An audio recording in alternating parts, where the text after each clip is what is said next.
Now part of the Darkcast Network. Welcome to Indie Podcasts with a Dark Side. What began as an opportunity for young Sandra Birchmore to explore a career in law enforcement turned into a horrifying spiral of manipulation, sexual abuse, and ultimately, murder. Today, I tell you the case of Matthew Farwell, right now on Love and Murder.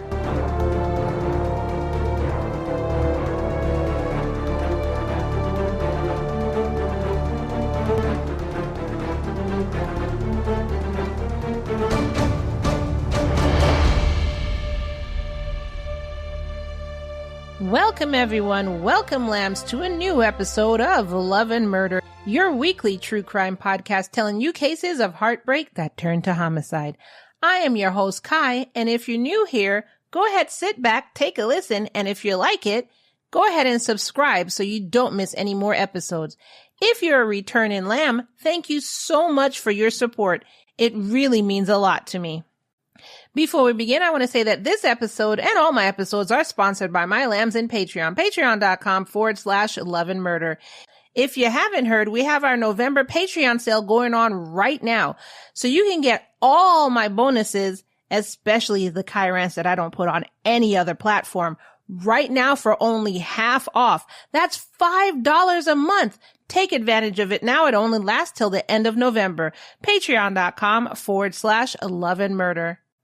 But without further ado, let's grab your butts, grab your delicious glass of BJ's apple juice, murderandlove.com/BJ's, and let's get into some Love and Murder. I want to start off by saying that this entire episode is alleged because the case is still ongoing. And this case takes place in Canton, Massachusetts. Born in 1997 and raised by her mother and her grandmother, Sandra Birchmore experienced profound loss at a young age when both women died during her teenage years. Her mother's death followed a prolonged illness, while her grandmother's death was sudden and unexpected. These early tragedies left her feeling very isolated. However, despite these challenges, Sandra was remembered fondly by those who knew her. Her cousin, Barbara Wright, described her as kind and generous. Quote, "She had a lot of dreams and a lot of goals. She was just trying to make her way in this world, just like the rest of us." Sandra's ambitions actually included pursuing a career in nursing. Even so, and possibly because of her background, she struggled with mental health challenges that had one of her colleagues describing her as, quote, "coming across like a child without parents that needed help." Which literally, that's what happened. Both of her parental figures died when she was a child. And so maybe she's stuck in that mindset. From what she's come from, both of them dying suddenly, I can understand. As a teenager seeking strength and direction, Sandra turned to law enforcement as a potential career path. She still wanted to be a nurse, but, let's explore what else is out there. This interest led her to join the local Explorer post in 2010 while she was 13 years old. The program, designed for young people interested in law enforcement careers, seemed to offer Sandra the guidance and structure that she was seeking. The program was led by veteran officer Robert Devine, who ran it for over a decade while advancing through the ranks from school resource officer to deputy police chief.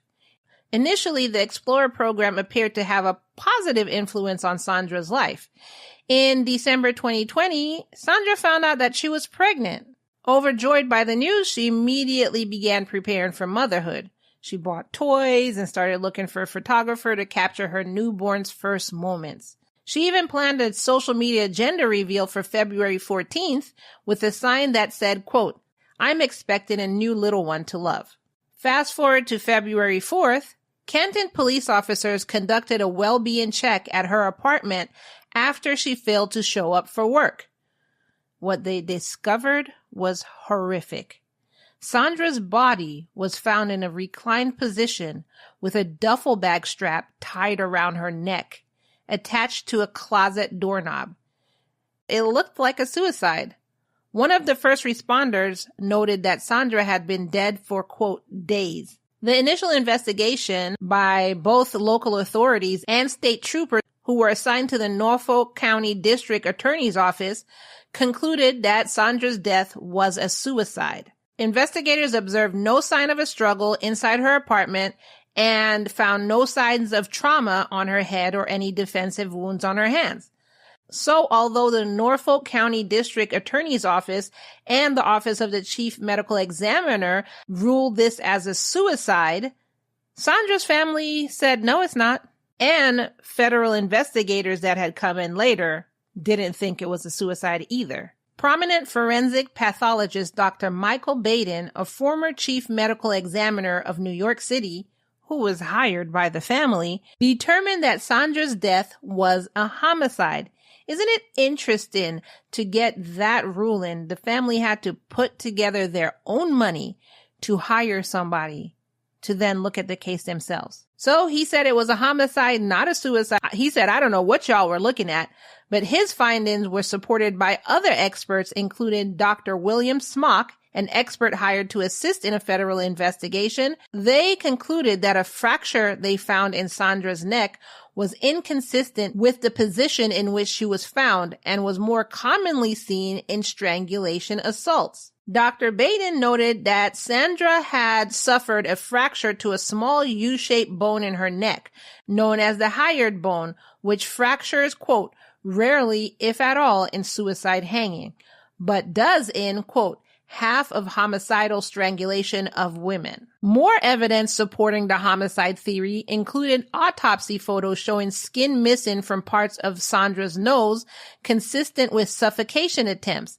Additionally, a broken chain necklace with a flamingo pendant was found around her neck, indicating a possible struggle.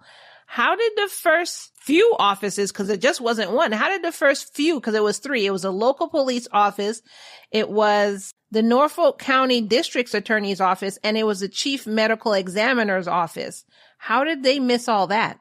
During the investigation, police checked Sandra's phone and spoke with her friends and family. And police ended up finding a connection to someone most unexpected. Let's take a brief pause for a quick commercial. Lambs, are you ready for even more exclusive content? The Love and Murder Patreon community is waiting for you.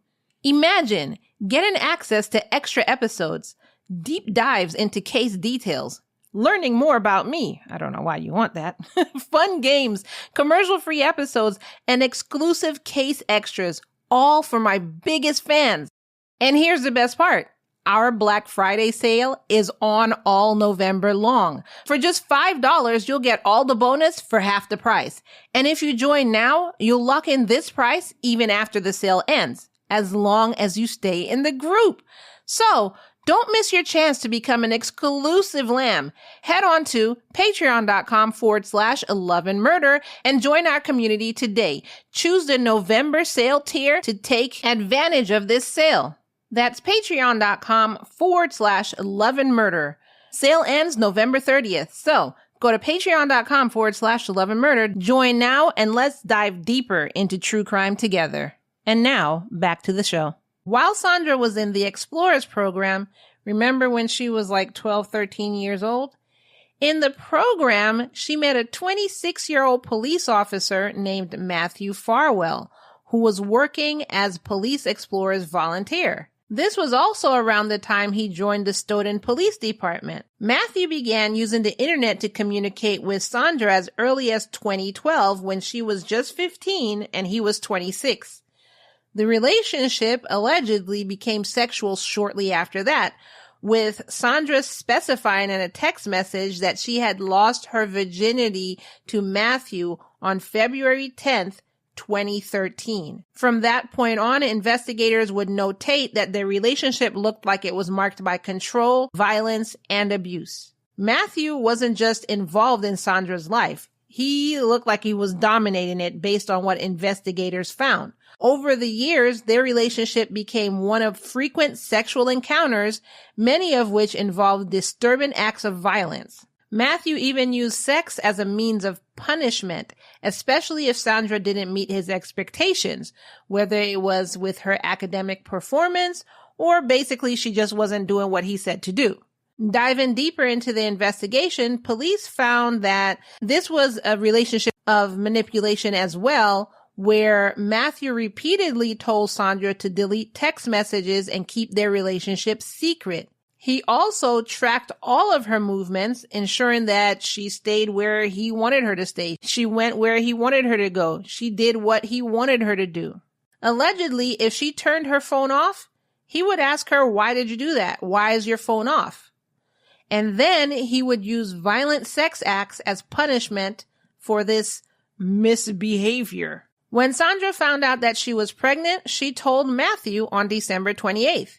As you can imagine, he became angry. Investigators found text messages between Sandra and Matthew, with Matthew accusing Sandra of trapping him. "Sir, she's the baby here. You're a grown-ass man who made this decision, and she's trapping you? Really?" Anyway, he said Sandra was trapping him and told her that she made the pregnancy decision without his consent. "I'm pretty sure you're the adult. She was the 15-year-old. You were an adult, and she made a pregnancy decision without your consent?" Okay. Then, later on, Sandra confided in a friend saying, quote, "He wants nothing to do with the baby." As Sandra grew more certain that she wanted to keep the baby, Matthew's behavior became increasingly erratic. He would visit her apartment unannounced and inspect her house, all while growing more paranoid about being exposed. So basically, what I'm seeing here is you knew what you were doing was wrong. Of course you did. Yet you did it anyway, and then actions meet consequences. A few weeks before her death, a friend of Sandra's even contacted the Stoughton Police Department and reported the relationship. On the evening of February 1st, 2021, Matthew texted Sandra asking if he could stop by her apartment. She agreed, leaving the door open for him. Surveillance footage caught Matthew entering Sandra's apartment around 9:15 p.m. with his hood up and a medical face mask covering his face. Less than half an hour later, he's seen leaving the building. Now, in this section, I'm going to go ahead and repeat a few things that I've already said, but there's a reason for that. Basically, it's going to give more information and it's going to tie everything together. On August 28th, 2024, Matthew was arrested on charges of murdering Sandra. Nobody's shocked. The federal charges against Matthew included killing a witness or victim with the intention of covering up possible federal crimes. Federal prosecutors, led by U.S. Attorney Joshua Levy, alleged that Matthew had killed Sandra to cover up their years-long relationship and the impending birth of their child. As Attorney Levy pointed out, quote, "Sandra Birchmore survived years of grooming, statutory rape, and then sexual violence, all at the hands of Matthew Farwell. Matthew then tried to stage Sandra's death so that it would look like a suicide." Now keep listening and strap yourself in, because I'm about to tell you why it took 3 years to arrest him. Prosecutors said that Matthew had sex with Sandra when she was 15 and legally unable to consent. The sexual relationship reportedly continued for years, with Matthew allegedly leaving work more than 24 times, left work. He's supposed to be protecting and serving, and he said, "Screw that, I need to go meet a 15-year-old, allegedly. So he left work more than 24 times during his police shifts to meet and have sex with Sandra. Court documents reference text messages between Matthew and Sandra from 2019 to 2020, where they would frequently discuss their sexual encounters and describe apparent sexual violence. Then, like I said before, Matthew tells Sandra to delete all of the text messages. So basically between, them texting, he'll tell her delete all of the text messages from both her phone and Facebook so that, nobody could find out what's happening. It can't be brought back up, or so he thinks.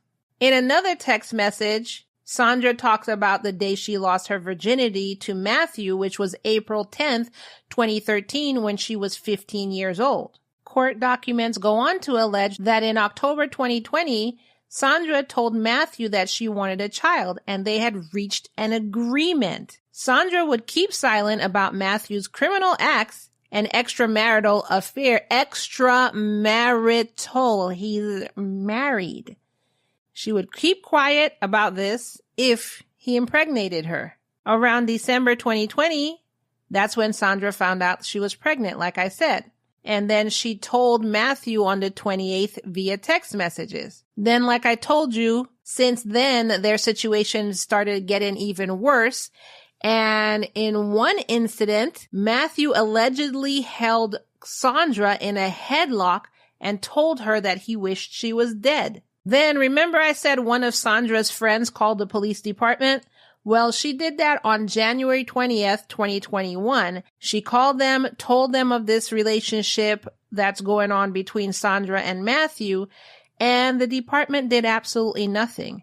And even worse than doing nothing, they passed the information on to Matthew, which pissed him off because, of course, for all these years, he's been trying to keep this relationship quiet. And he told her, if you want a baby, you got to keep it quiet. And she went and told her friend. I'm just saying what's in his mindset. I'm not saying it like she did anything wrong and telling her friend.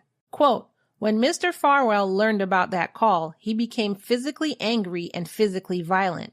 Mr. Farwell started to lose his patience, lose his temper, and the 6'4" Mr. Farwell became physically violent to the 4'10" Sandra Birchmore. Federal investigators say that text messages showed that Matthew confronted Sandra about, quote, not upholding her end of the pregnancy for silence agreement. Didn't I tell you? I told you. In the months before her death, but leading up to her death, Sandra demanded that Matthew be present during the labor and sign the birth certificate. And he said, quote, you are truly the worst person on the face of the earth. On January 24th, 2021, this is about a week before her death, Matthew suddenly changed how he was acting. He changed his stance on the pregnancy and he was like, yeah, I'm going to be a great father. This is going to be great for both of us. And I just need a key to your apartment, but don't tell anybody that I need a key to your apartment, but I'm going to need that key though. So she made a key for him, probably thinking that, great, he's coming around. We're going to be together. I guess he'll leave his wife. Whatever she was thinking, but she made a key for him to get into the apartment. 2 days later, on January 26th, federal investigators alleged that Matthew started casing Sandra's apartment, inspecting her bedroom and her closet. Sandra found this behavior concerning and actually mentioned it to a friend, which I'm pretty sure he wanted that to be kept secret too. But on February 1st, 2021, this is the day that prosecutors believe Sandra was killed. Matthew allegedly texted her at 9:08 p.m. asking her if he could, quote, come by for a second. And by 9:43 p.m., prosecutors believed is when Sandra died. And then on February 4th, 2021, that's when they found her body. Matthew was questioned about Sandra's death on February 6th, and he provided false statements to investigators. Specifically, he denied having a sexual relationship with Sandra and misrepresented the nature and extent of their interactions. So investigators are just taking notes like, knowing that they have the text messages right there. Then on February 9th, 2021, Matthew conducted and then deleted 2 Google searches. The first one was, quote, can delete iMessages be recovered by Cellbrite? And Cellbrite is a tool that law enforcement uses to get data from mobile devices. And the second search he did and deleted was, quote, can you revoke consent in Massachusetts? Wow. I think he was searching that because he was probably trying to see if he can revoke consent to searches or interviews, consent that he had given to searches or interviews. So maybe he was trying to see if he could revoke that consent. On April 1st, 2022, Matthew resigned from the Stoughton Police Department. Resigned. They didn't fire him. Resigned. On September 23rd, 2022, an internal investigation report was released by the Stoughton Police Department. This report raised questions about, well, not only Matthew's conduct, but also the department's accountability in managing potential misconduct in its officers. The report revealed failures within the police department to adequately monitor Matthew's behavior. According to the report, other officers might have been aware of the relationship or, at a minimum, had access to information that could raise concerns. The investigation also examined whether Matthew's twin brother, William, also a member of the police department, was aware or complicit in covering up the relationship. Now, this report didn't provide conclusive evidence implicating other officers directly with Sandra's murder, but it did reveal that Matthew wasn't the only officer from this police department who had inappropriate relations with Sandra. Brace yourselves. His twin brother, William, along with another officer, Robert Devine, were also accused of misconduct with Sandra. Remember in the beginning, Robert Devine, the officer who ran the Explorers program? Wow.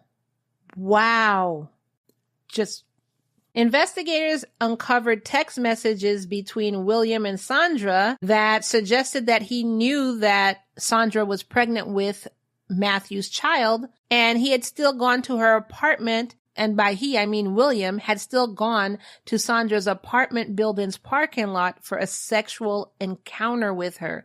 This was 22 days before she was killed. Quote, "It is alleged that text messages between SB, Sandra Birchmore, and the respondent, Matthew Farwell, indicates the two met for a sexual encounter in the parking lot of her apartment building on January 10th, 2021. This encounter came after Birchmore, 23, told him she was pregnant with his twin brother's child." So he knew. And he was like, "Oh, that's fine. Let's meet in the parking lot." Wow. Diabolical and cold-blooded and allegedly. Ooh. The department's internal investigation, which had been completed in 2022, found that these officers had violated multiple regulations and engaged in behavior that was inappropriate and predatory. However, no criminal charges were brought against them. All three denied the accusations and resigned from the department in 2022. This was before they could be interviewed as part of the internal investigation. That's why they resigned. That's why Matthew resigned. So internal investigation couldn't interview him. Wow. So after this report came out on September 23rd about the department and all these people who were essaying Sandra, basically, on December 29th, 2022, Sandra's family filed a, quote, "wrongful death, negligence, negligent supervision, negligent retention, pain and suffering, and emotional distress lawsuit accusing the three officers of grooming and sexually exploiting Sandra for over a decade." So remember, I said I was repeating some stuff to make it all tie together. So this is when her family hired Dr. Michael Baden as part of their lawsuit. Because in February 2021, that's when her death was ruled a suicide. It had still been listed as a suicide, asphyxia by hanging. So that's when his independent examination concluded that Sandra's death was a homicide resulting from strangulation. He noted specific injuries and everything like that. I said all of this in the beginning, but it took until June 2024 for it to be correctly ruled as a homicide. June 2024. And then that's when Matthew was arrested on August 28th, 2024. That's why it took so long to arrest him. It took the parents' money and their own investigation to move this in the correct direction, because the department and everybody else was not looking at it as a murder, even though it was clearly not a suicide. So that's why I was repeating everything. I wanted to tie everything together so y'all can get a sense of when this happened, what happened, and why it took so long for it to happen. So by this time, all three officers had retired. And when this new report came out saying this was a homicide, none of them commented on the new findings. However, Stratton Police Chief Donna McNamara said, quote, "I was profoundly disturbed and troubled by what I read. while I am not a trained medical examiner and I am not qualified to draw any direct conclusions, the findings certainly warrant further examination at the highest level. As always, we will continue to assist with any effort to ensure that truth and justice prevail. So Matthew had a detention hearing initially scheduled for September 12th, 2024, but was canceled because he agreed to remain in custody. This decision provides his legal team with additional time to review case materials and prepare for future proceedings. Basically, allegedly saying they're trying to find a good defense for him. I'm saying allegedly. Then the prosecution asked the court to enter a protective order restricting the use and dissemination of information in the case, including crime scene photos depicting Sandra's body, autopsy photos, Sandra's phone and laptop extractions, Sandra's medical records, and any police reports identifying witnesses by name. And the judge approved this motion. Prosecutors said they're doing this because they don't want Matthew to be allowed to review those materials unless in the presence of his lawyer or other members of the defense team. Smart. To, quote, prevent the unauthorized dissemination or distribution of this protected information, which the government believes could expose the victim or witnesses to significant safety and or privacy risks. Matthew's attorney did not object this motion. Then, Matthew was supposed to have a status conference on October 17, but I saw no updates on that. So, it's been a month. I don't know what's going on with that. And just a nugget of information to end this episode on, as if your jaw couldn't be any more on the floor. That same day that investigators said Sandra was murdered, February 1st, Matthew had dropped his wife Michelle off for a planned C-section at Newton Wesley Hospital. This was also during a blizzard. So Michelle was given birth to their third child, and she gave birth that next morning. So basically, he dropped his wife off to give birth. This is during a blizzard, and he went through a blizzard to allegedly go to this girl's house and murder her, and then came back during a blizzard to, I guess, see his son being born after he murdered somebody. Allegedly. But I just wanted to give y'all that little nugget of information. This case has actually also brought light to serious allegations of abuse within the Explorers program. This started a broader examination of how such predatory behavior could have gone unchecked for so long. And I just want to end this case on this. The prosecutors described Matthew's actions as, quote, malicious, predatory, and horrific, and saying that it actually shook the community's trust in those sworn to protect and serve. And that is the case of Sandra Birchmore and Matthew Farwell. Allegedly, Matthew murdered a pregnant young woman, pregnant with his child, so he could save face because of a decision that he made to be with this girl from, I guess, started talking to her from since she was 13 and started having a sexual relationship with her from since she was 15, and then given her consent to have a baby, but, only if you keep it hush, hush. And then when she did get pregnant, he starts blaming her, saying she's ruining his life, saying she did it without his consent, and then drove through a blizzard to go and murder her. Allegedly. And then his whole department, even though they knew of what was going on, and we found out 2 other people were into it, they did nothing. And even though there was clear evidence that this was a homicide, they really put out a report saying suicide. And they were like, open and shut case, Johnson. What do you think about that case? Since it's still ongoing, obviously I'm going to have to put it in the updates file to keep up to date on it.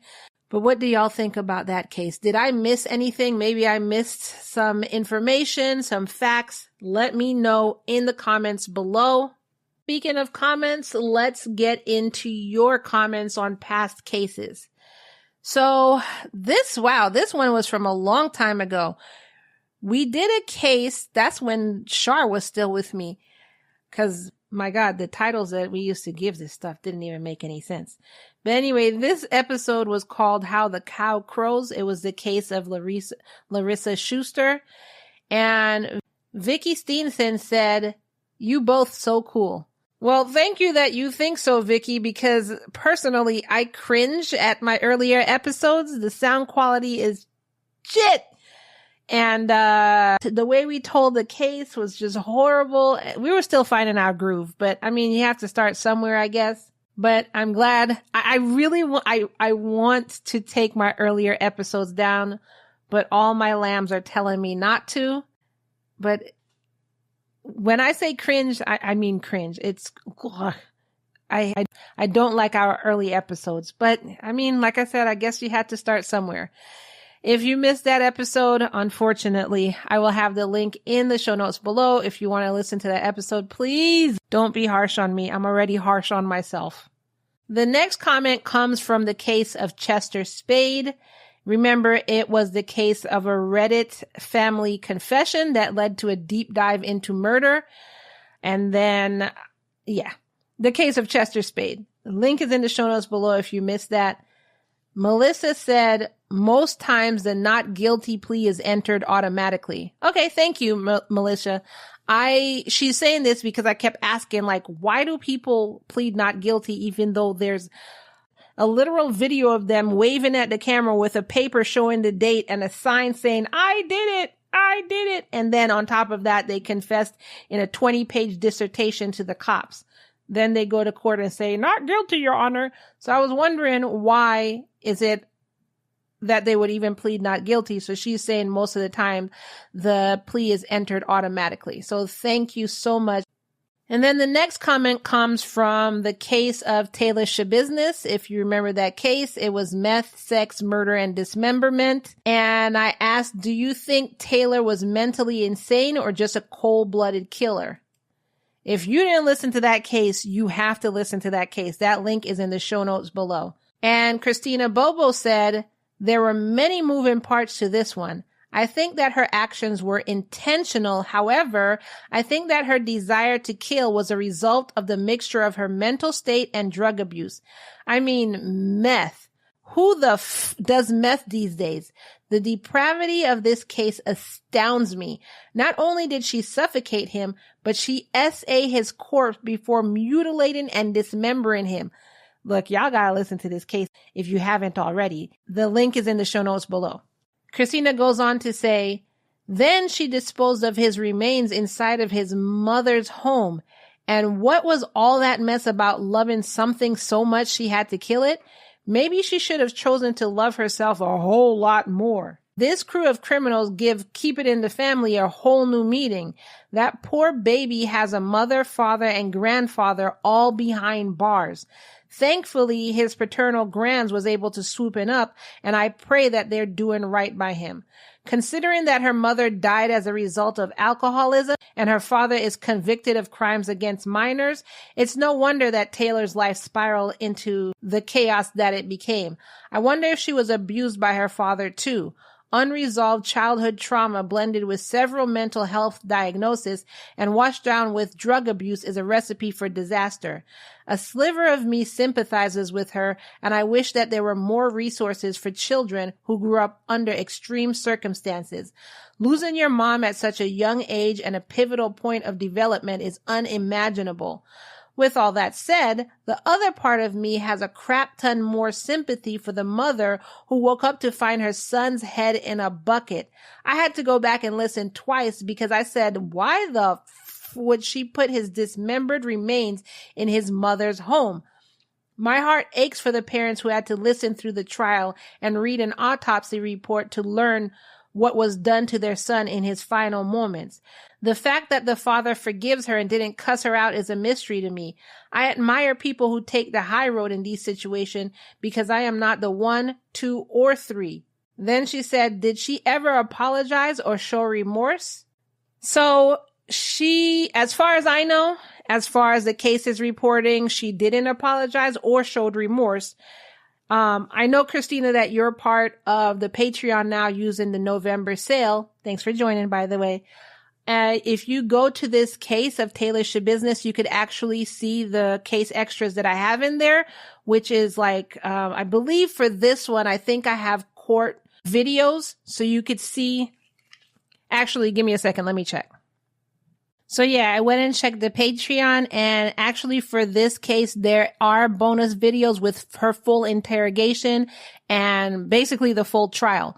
So you can see in there that she was smiling. She didn't care. I think the clip with her and her father talking and saying go Eagles or Jets or whatever in court, I posted that for everybody to see. But in the Patreon, you can see the full interrogation with her and her trial. So I know you're just joining. So go back to previous episodes, and there's case extras in there too.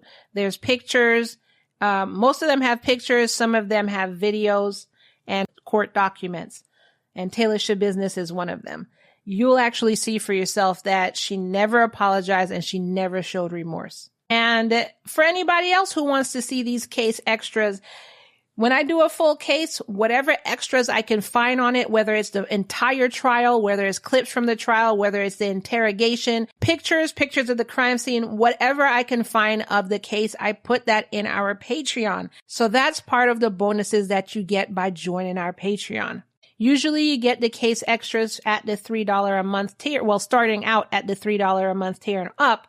Now, with the Patreon sale going on, you can get everything that I put out into Patreon, which is the case extras, the bonus episodes, the Kai rants that I don't put on any other platform, and you hear me ranting on there, get to know me, games that we're playing in there, bloopers, behind the scenes, videos of my life, all of that. You will get that for half off, which is only $5 a month.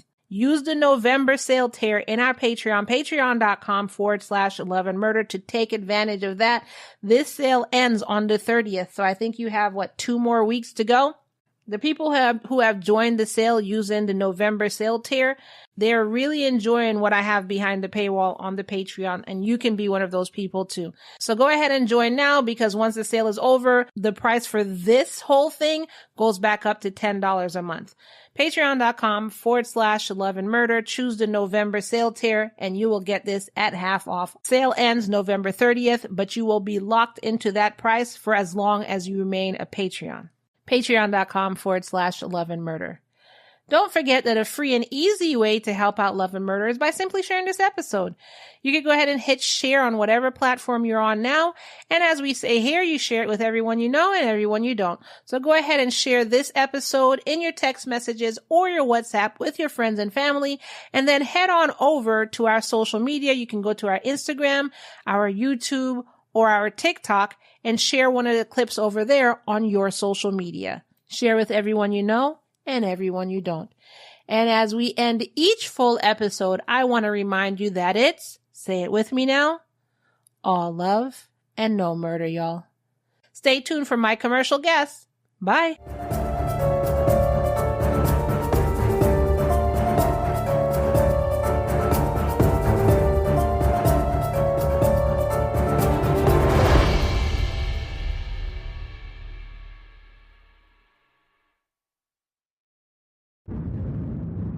Are you drawn to the dark? Do you find yourself enticed in the forbidden and ominous? Join me, Steph, as I explore all things menacing and malevolent in my podcast, Sinister Story Hour. I discuss true stories of cults and crimes with the occasional urban legend. I also dedicate episodes to missing persons in the United States. And you could be the missing link to provide information and clues that will help to bring them home. Join me every week for a new story. Come on in, sit down, and get ready, because it's story time.